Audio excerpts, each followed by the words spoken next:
And so I've always taught things in simple terms. I break things out into 2 skills, hard skills and soft skills.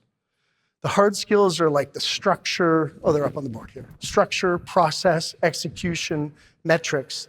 Soft skills are like leadership, values, culture, communication. When we break these things into 2 skills, they create kind of 2 different mindset. The operator's mindset, which is the hard skills, and the owner's mindset, which is the soft skills.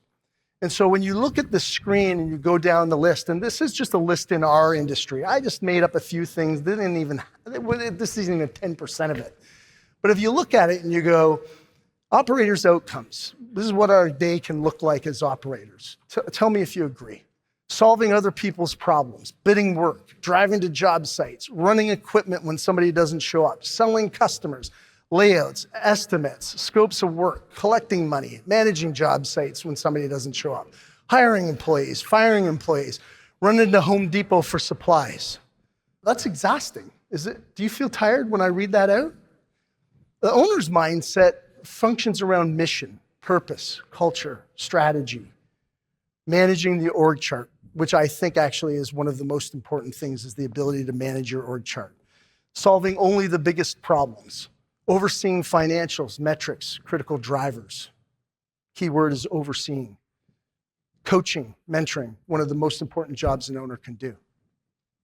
That feels more like flow rather than it does like hard work. Here's the reality. The reality is that operators get tired and owners get rich. That's the truth. You will tire and burn yourself out as an operator if you don't change your mindset into ownership. Does this make sense?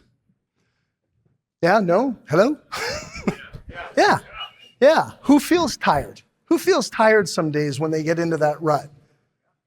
And who feels when you're in that flow of ownership that you're more purposeful, more compelled?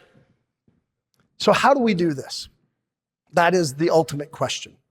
How do we move from owner or operator to owner, and how do we stay as long as we can in owner? I'm not suggesting that you should always be in owner mindset. You got to dip into the weeds a little bit. But if you get sucked into them, they will pull out all your energy. So how we do that, and I'm not going to dive too much into it because you guys had Simon Sinek here at the last event, and he's like the little baby Jesus of why, is what I call him.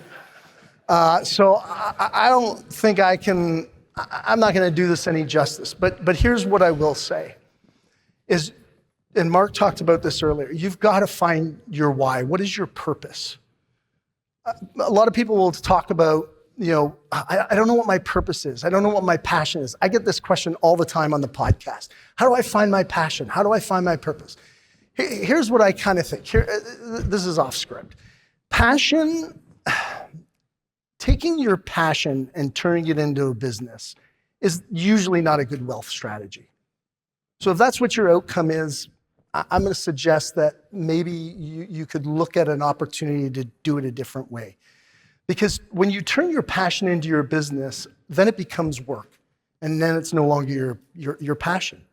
Eventually, maybe you can build your business to the point where you can live your passion. But I think of it a different way. I think you find inside what you do some fundamental values or vision. If we could just bring, I think we have a slide for core values. I think Mark was talking a little bit about this. This is how I kind of phrase it. These are just core values. They could be yours. You could add some. You should add some. You should be in your books right now going, what would be the core values for me? Here's what I mean by this. And I'll get off the why/purpose kind of thing because it's been covered. But here's a list of things: teaching, leading, adding value, honor, truth, growth, contribution, making others feel important, wisdom, mastery, connection. What are the ones that are for you? I'll share what the ones for me are. Adding value.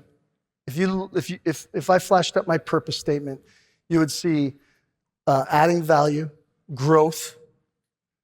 When it comes to my personal mission, making others feel important, that's making my wife feel important. And mastery are probably the 3 in my business. Mastery, adding value, and growth. All the other ones are in there, but those are the three big ones. People go, how do you own so many businesses in so many industries? For me, it's not even a thing. It's really not a thing, because inside of all these core values, the ones that I centered out, I find in whatever business or industry I'm in, these are the values that I focus on, and that provides me my fulfillment. Purpose is not a job, right? Purpose is what you do inside the job. And so if you focus on, and this is not just for you, what's the saying? With great responsibility, with great power becomes great responsibility. It is our responsibility to take this stuff home and teach the people back home. If you keep this in this room, we're wasting our time. I'm gonna be honest. If you don't take this back and you don't have a conversation with 5 people about what is it that they really, really find in the work that gives them fulfillment, purpose, or passion, then you'll be failing yourself and your team. Because there's 3 ways to learn. We learn by seeing, we learn by doing, and then we learn by teaching. And the highest level is to teach. I told you I traveled with Tony for a long time. So I would listen to everything he says. I would make mental notes. I would make physical notes. Even when I was traveling with him, I was like, I'm going, okay, I got to go back. And here's what my strategy was for immersion. My strategy for immersion was teaching. Now I had, right now we have about 500 employees. I think at one time, the biggest our company was, we had like 900 or 950. When you have 950 people, one advantage, and that is not a measure of success, by the way, that's a measure of stupidity. But when you have 950 people, here's what it gives you the opportunity to do. I can teach as many people as I want because they have to learn because I'm paying them. And so I practice every single day going back and taking what I learned at a conference or a program or a community like this, and I would teach it over and over and over again. And did that not only serve my purpose to add more value, but it really integrated inside of me. And when Mark talked a lot about like work-life balance, I completely agree with him. I think it's complete bullshit. But I believe in integration. And how you integrate is by taking those core values and going back and sharing with them to as many people as you possibly can. Okay, I'm off script and we're gonna get back on track.